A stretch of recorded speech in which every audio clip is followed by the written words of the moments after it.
एक तो स्थापना ये, एक तो बात ये कि एनडीए शासन में है तो ये बात अटल सत्य है कि बिना किसानों के बड़े भारी समर्थन के कोई माई का लाल सरकार नहीं बना सकता।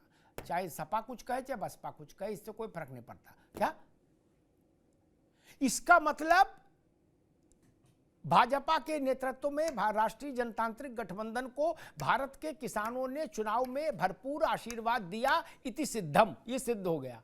क्या कांग्रेस को 99 सीटें मिली, इसका मतलब भारत के किसानों ने, दलितों ने, पिछड़ों ने, फिर से इस रिपीट कर रहा हूं, देश के दलितों ने, किसानों ने, पिछड़ों ने, अशोक जी, इंडिया अलायंस को आशीर्वाद नहीं दिया, इसलिए वो सरकार में नहीं। इसमें तो कोई लोचा नहीं, ये तो पत्थर पर लिखी लकीर है। और एक बात अंबेडकर जी की आई, गाली कहां दी गई मैं कल से सुन रहा हूं, कल से ढूंढ रहा हूं, वीडियो 20 दफा सुन चुका। गाली कहां दी गई मैं तो नहीं सुन पाया, लेकिन कहे सब विपक्षी रहे गाली दी गई अंबेडकर जी को। गाली तो दी नहीं गई, मैंने भी सुनी थी स्पीच। लेकिन एक उदाहरण याद दिला देता हूं, फिर ओपी सिंह जी के पास जाऊंगा। गाजियाबाद में एक सभा थी अशोक भाई, क्या उसके मंच पर अखिलेश जी भी थे, क्या और भाषण देने आए मोहम्मद आजम खान, क्या तो आजम खान ने कहा कि जानते हो बरखुरदार सबसे बड़ा भूमाफिया कौन है? बोले ये अंबेडकर, इसकी एक उंगली ऐसे रहती है ना, ये खाली पड़े प्लाट की ओर इशारा करते हैं। क्या जब आजम खान ने कहा तो लोग हंसे और मंच पर बैठे लोग भी हंसे। अशोक जी, मंच पर आजम खान ने कहा, ये कोई बड़ी बात नहीं मेरे लिए, क्योंकि आजम खान ऐसी बहुत सारी बातें कह चुके। वो भारत माता को डाइन बोले थे, बाद में मुकदमा चला। तो जो भारत माता को डाइन कह सकता है वो अंबेडकर को कहां छोड़ेंगे? लेकिन मंच हंसा था। अशोक जी, किसी ने ऐसी बात बोली क्या अंबेडकर जी के लिए आज तक? नहीं ना। इससे गलत बात कुछ हो सकती थी क्या? अंबेडकर बाबा साहब को भूमाफिया बता दिया माइक पर।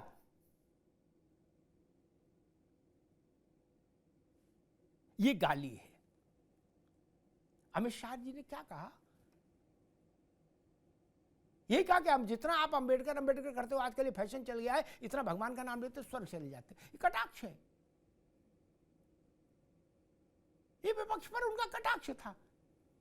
लेकिन किसी ने बाबा साहब को भूमाफिया कहा नहीं ना। और जिसने भूमाफिया कहा वो आज भी आपका स्टार प्रचारक है। इसलिए और इतिहास में कुछ चीजें कड़वी होती हैं, वो भी डिलीट नहीं होती, ना अच्छी डिलीट हो सकती है ना खराब। इतिहास की यही खूबी है। ओपी सिंह जी, आपने भारतीय जनता पार्टी को, अरे समाजवादी पार्टी को सुना, क्या कहेंगे? वो कह रहे हैं कि आपके मन की बात होठों पे आ गई, नकाब उतर गया, चेहरा सामने आ गया। जी हाँ, बात तो बिल्कुल अशोक जी ने सही कहा कि 2014 से इस देश के सामने किसका कैसा चेहरा है वो जनता देख रही है, और उस हिसाब से जिस चेहरे को पसंद कर रही है उस चेहरे को वो अपना आशीर्वाद दे रही है। अब उस आशीर्वाद को ये बेचारे कभी ईवीएम को दोष देते हैं, कभी कुछ दोष देते हैं। खैर बात दूसरी, आपका जो डिबेट चल रहा था आफ्ताब जी, इसमें 2-3 मैं सत्य बातें कहना चाहूंगा, अगर कोई इससे इनकार कर दे। बड़ी चर्चा चली मंदिर पर, मस्जिद पर, इस पर। पूरे भारत में किसी भी मस्जिद या चर्च या उसको गुरुद्वारा को तोड़कर पूरे भारतवर्ष में एक भी मंदिर नहीं बना है। एक भी मंदिर नहीं बना।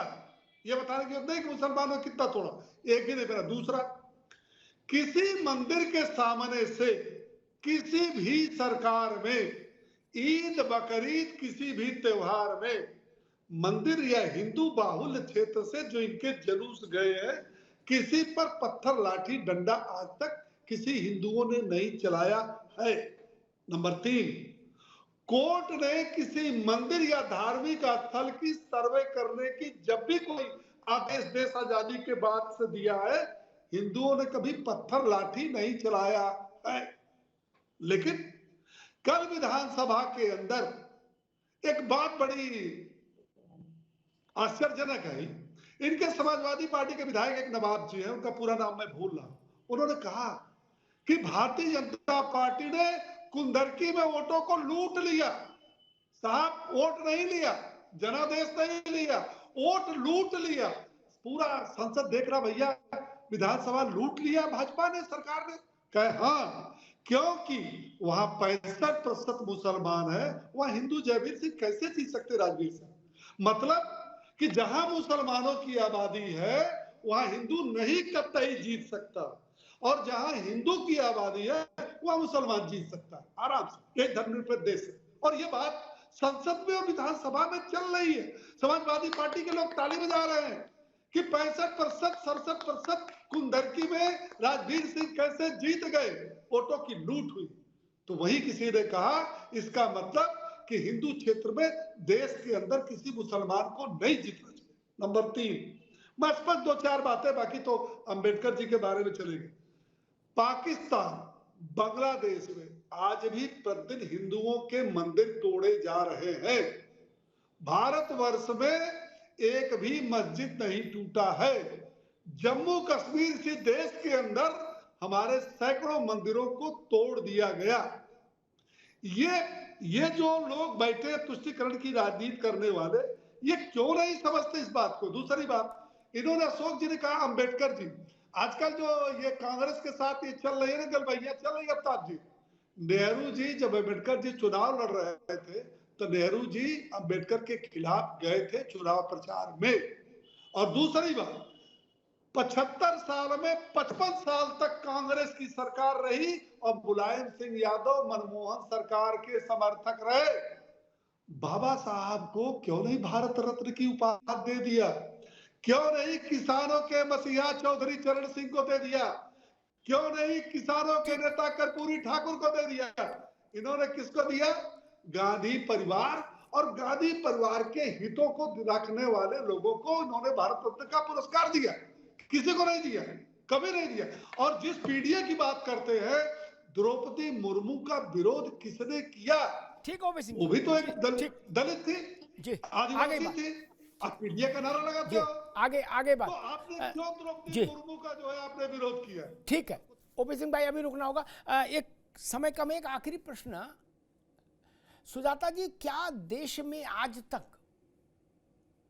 कभी ऐसा हुआ, पूरा पश्चिम उत्तर दक्षिण चारों दिशाओं में नजर दौड़ा के देखिए, कि किसी मुस्लिम समुदाय के समूह ने आकर ये कहा हो कि भाई ये जो फला मंदिर है, चाहे गली का मंदिर हो चाहे बड़ा मंदिर हो, है, ये जो मंदिर है ये हमारी मस्जिद को तोड़ के बनाया गया है, और इसका जो शिल्प है वो भी मस्जिद का शिल्प है, और इसमें मस्जिद का सामान भी लगा दिख रहा है हमको।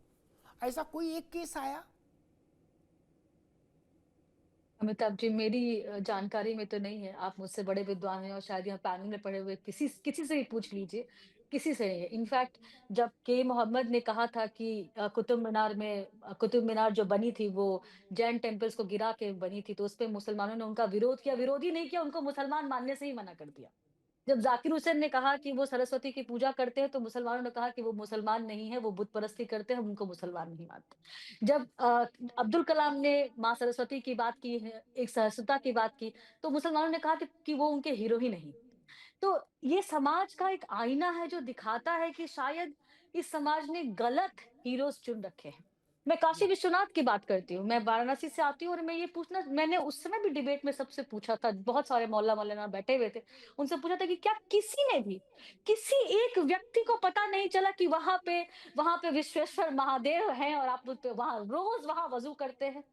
मतलब बाहर आके आप उसी गंगा जमुनी तहजीब की बात करते, कहते हैं कि संसाधनों पे हमारा हक है, हमें ये मिलना चाहिए, रिजर्वेशन मिलना चाहिए, वो ठीक, मिलना चाहिए, ऐसा मिलना चाहिए। और इस देश के हिंदू के सबसे बड़े स्थल पे आप वजू करते रहे, थूकते रहे, अपने अपने पैरों की गंदगी उस पे डालते रहे।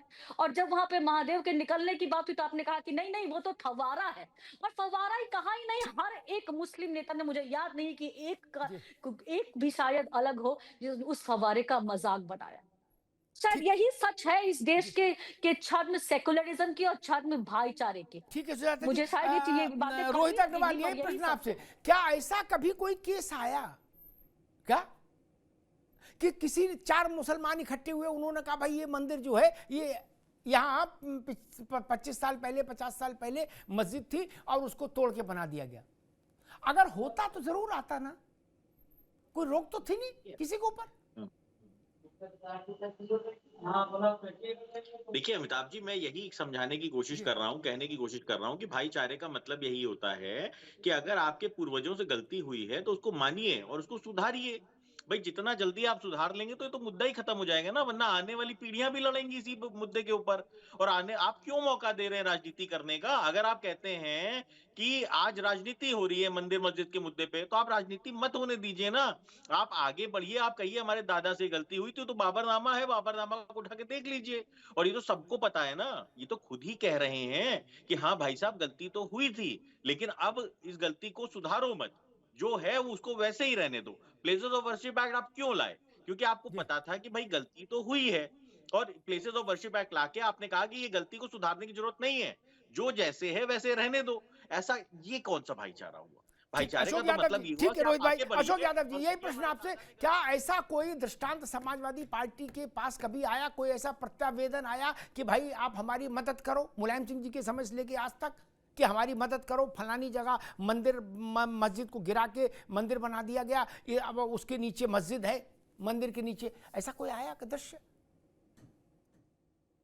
अमिताभ जी देखिए, हमारे जो 1991 प्लेसेस ऑफ वर्शिप की जो बात यहाँ पे हो रही है, ये बहुत सोच समझ के बनाया गया था ताकि इस देश में इस तरह के रैट माइनर्स की फौज न खड़ी हो जाए, जो कि फावड़ा कुदार लेकर के पूरे हिंदुस्तान में हर मस्जिद के नीचे मंदिर खोजे, जिससे रोज नए नए विवाद हो जाए, जिसमें हमारे मूलभूत मुद्दे दफन हो जाए।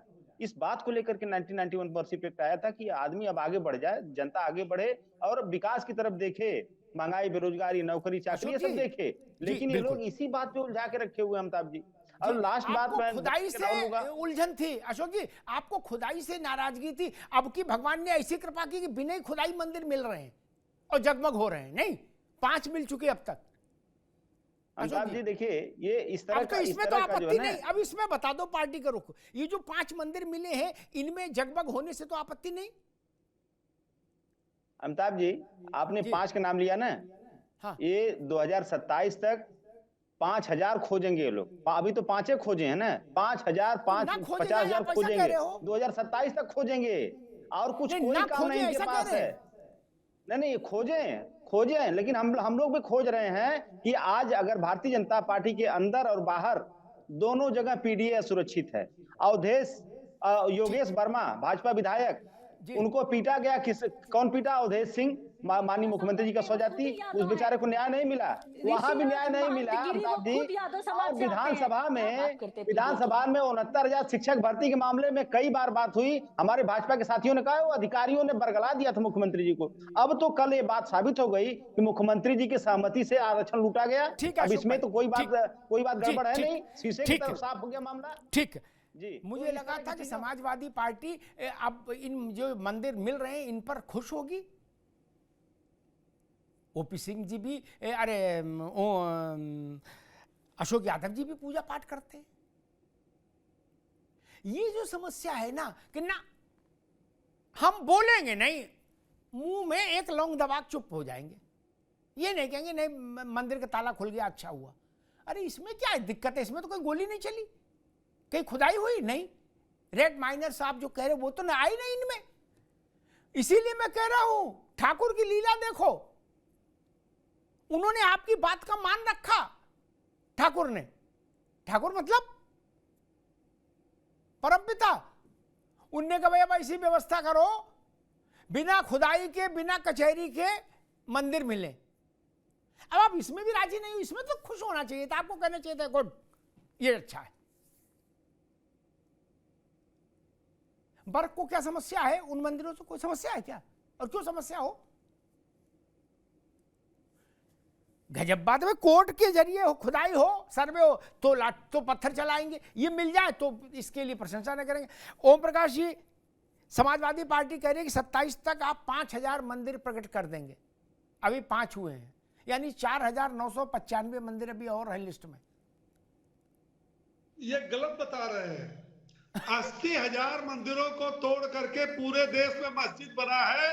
75,000 हम छोड़ देंगे, लेकिन 5,000 का तो पता लगा ही लेंगे। ये बिल्कुल सही है। मैं एक बात कहना चाहता हूँ अफ्ताब जी, ये बार बार वर्षिप 1991 वर्षिप एक्ट की बात करते हैं।